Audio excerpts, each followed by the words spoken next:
Hi, David Erdos back with a new one and hopefully no background noise, thanks to my friend Sandeep's advice on the magic of voice isolation. This poem was sparked by news yesterday now of, which I hope nobody really took any notice of a certain Tory politician's defection to Reform UK. It's not so much about the individual as the broader picture and what that kind of signifies for all of us. The Frog Princess. And so DORRIES defects from the Tory slur and sleaze into slurry. From her lovelorn looks at B. Johnson, she now slides through the swamp for Farage, legitimising at once how a pretend princess likes frog fucking, as Nadine nudges Nigel to make each ribbit louder atop his fascist pad camouflage. The Tories today are not even the ones who aped Thatcher. They are the outside dogs kennelled, neutered and numbed in the cold, even when summer blooms. And Labour, ask the old, are no warmer. And so with strange shades of green from Polanski and the Lib Dems dumb, her moves bold. Because of how she's exposed the inept emptiness of this system, which is polyping on as if clogging not only the throat, but the air. And so this banal blot who once tried to slash the cultural landscape pees in the pond as she toadies up to the amphibian arse. Farts beware, as there is now a new stench in town, and it is one bowled by weakness, by the fearful seeing no future, with nothing at hand to fight for other than the jackboot's fresh stamp, if not on French fried flesh, then you, sweetie, or me, for that matter, as I take the mezuzah down from the door, or metaphorically do, as I do not align with the forces that have gone mad in crossing the self-sanctified line in wild war.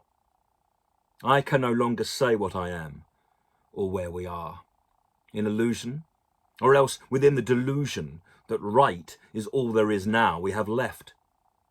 So Nadine sucks on slime, that like H.G. Wells's red weed keeps on spreading, bleeding us of all colour and letting the landscape look so bereft. We could aim for a socialist shade, but not a communist crimson, not with that history tarred and herded by Vladimir's hand into ice. It's what makes his nipples so hard. He has them for eyes. Have you noticed?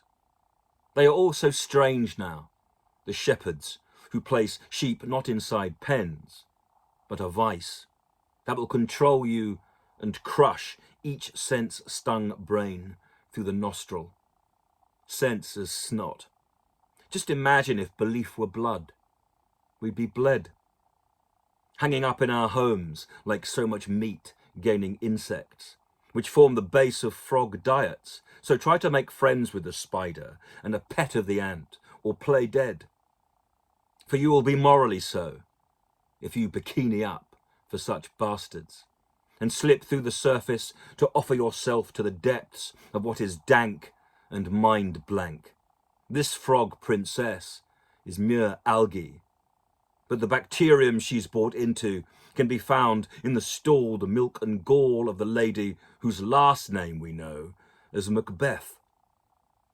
This, then, is a poem that tries to prize us free of pollution, the stuff of swamps, one could argue, where gruesome gummy banks soon accrue all manner of muck, which is what the rot of Reform UK manufactures.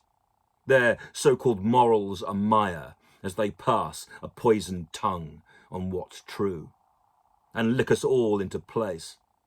In films, most swamps have quicksand. On a bastard beach, birds like DORRIES are a carrion crew, talons sharp. Maybe her beloved boreas will come, so that they can both sweat together.